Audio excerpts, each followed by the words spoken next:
Hey, good morning. Yeah, I'm right here. Good morning. I'm sorry I'm not there with y'all today. My goal is to hopefully be back tomorrow. Make a long story short, I hope y'all had a really great long weekend. Thursday night when I left work, took two of my boys to the doctor to find out they had the flu. Friday, my third son came down with the flu, and then today, Erin decided that she wanted to join the party and woke up with a fever. So in a few minutes, we're going to be jetting out to the doctor to see if she indeed has the flu. I'm praying she doesn't. All that said and done, though, my job doesn't stop with me being here, and your job doesn't stop there, okay? My job is to teach you. Your job is to learn. We talked about that my first day. And we've got some history we got to get learning, all right? Today, we're going to start continuing to learn about ancient Greece, okay? Specifically, we're going to learn about Archimedes, Alexander the Great, Socrates, Plato, the Persian War. That's just a beginning of it. Y'all have your sheet that has everything listed on there that you're going to learn.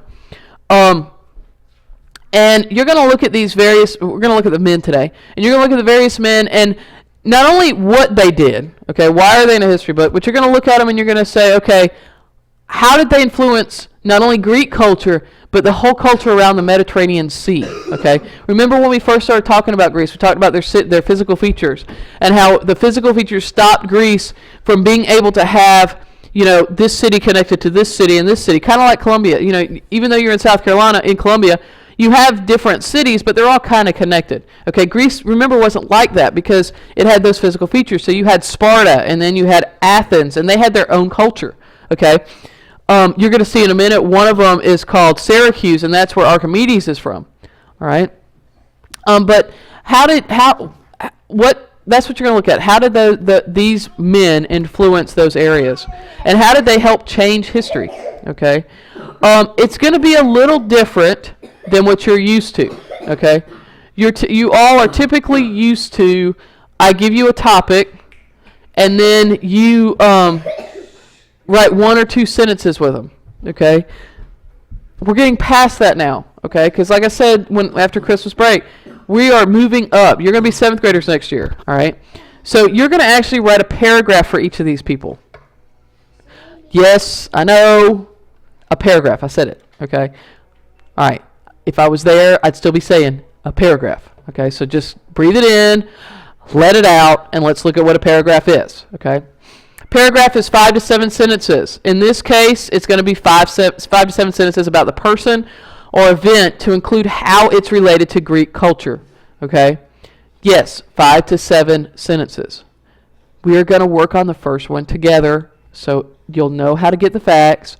You'll know how to formulate your paragraph. You know how to write. Believe in yourself. Okay?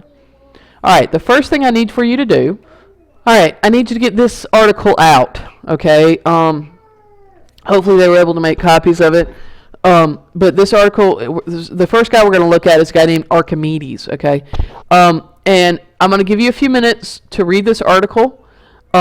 Remember, you're looking for 5 to 7 facts. Okay? Please do not underline on this article. Because the next class is going to have to use it. But 5 to 7 facts is what you're looking for. When you get ready, simply hit the play button. Okay, one of the greatest. Okay, sorry for the glitch. One of the first sentence actually tells us several things about Archimedes. Right here, one of the greatest scientists of antiquity. That's a fancy way of saying he was a great scientist of history. He's known for his mathematical work, meaning he was a mathematician. If several of you talk to your math teachers, they are mathematicians. They study math, okay? His theory of mechanics and his clever use of machines helped defend Syracuse. Remember I told you, Syracuse, city-state, okay? He helped defend Syracuse, not only Syracuse, but Greece, from the Romans, okay?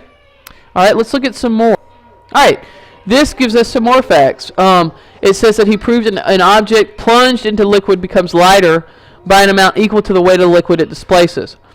Why that's important is because he used that to create what you'll see in a little bit, the screw pump, which allowed them to move water, to drill water up and to move it from place to different places.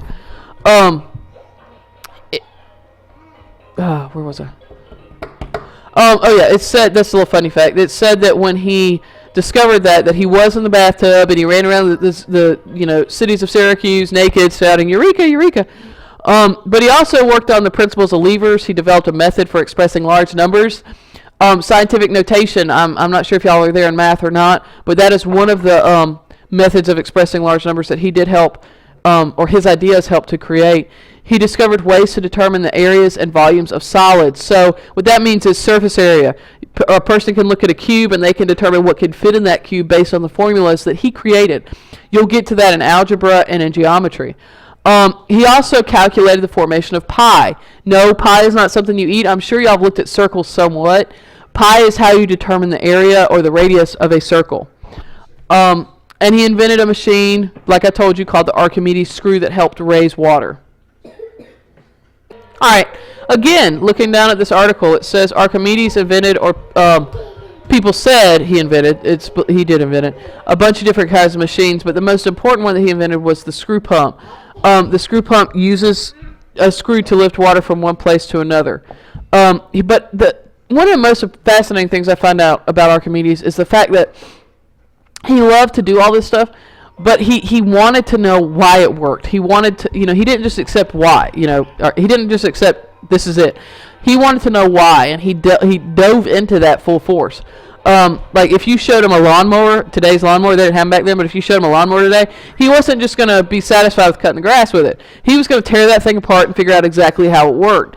And what this led to was when he created levers to help defend Greece, or when he created bridges with his levers or different other machines, what it led to was him making sure and trying to perfect that machine so that it worked correctly. You could see that in pi. He didn't just settle for, pi equals this. He narrowed it down to the point where pi equals 3.14. And he kept working on that until he got that. At the very end of the article, we are told that Archimedes died when the Romans conquered Syracuse and they conquered Greece. Archimedes did die. He was killed by a Roman soldier. All right, so our facts. And these are what I got from where I highlighted. Okay, Archimedes. He was a Greek scientist.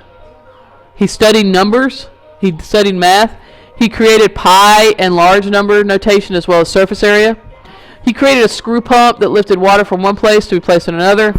He continued to work and tried to create perfect levers for moving things from place to place, not just heavy objects, but for lifting bridges. His inventions helped protect Greeks from Rome for many years, and he was killed finally when Greece attacked Rome. All right, so now we got our facts, Miss Jolly. What do we do? You got to take these facts, all right, the facts we got together as a class, and make a paragraph. All right. Remember, a paragraph is 5 to 7 sentences. Okay. One thing, let me add this. First sentence, y'all should know this, cannot start with a pronoun. Okay. So, your paragraph, 5 to 7 sentences. First sentence cannot start with a pronoun. On Archimedes using these facts. The same thing you're going to do for every other person or event listed on your sheet. You can do this. Okay, it was nothing. We haven't done anything different since I've been here. It's just expanding it. Okay. So, all right, we'll format, because that's a really big thing, as y'all know. So, what format do we have to use? Well, that's kind of easy. All right, notebook paper, name, date, block, upper right-hand corner. Don't write outside my pink lines. Skip a line. Write the person's name or event. In this case, you're going to do Archimedes first. So it's going to it's going to say Archimedes. You're going to underline his name. Then you're going to write your paragraph below the name or the event. Okay. So you're going to write Archimedes. You're going to underline it. Your paragraph's going to go below that. Okay. So here's his name. Here's your paragraph. Skip a line once you're done and go on to the next person. Okay. So Archimedes, paragraph. Skip a line. Next thing, let's say Socrates. Okay. Yes, you may write on the back of this as it is your rough draft. All right. Here's your facts again on Archimedes. All of these right here. Okay. Use these facts to create your paragraph. When you're done with Archimedes, go ahead and use your articles to go ahead and come up with Alexander the Great. Okay. Socrates, Plato, and Aristotle, then Persian War, you're going to use your textbook for. Okay, but the same thing, every single one, paragraph, 5 to 7 sentences. All right. My goal is to hopefully be back tomorrow, which is Wednesday. Let's see. I am looking forward to reading them. I expect them to be really good because y'all have come a long way since I first came.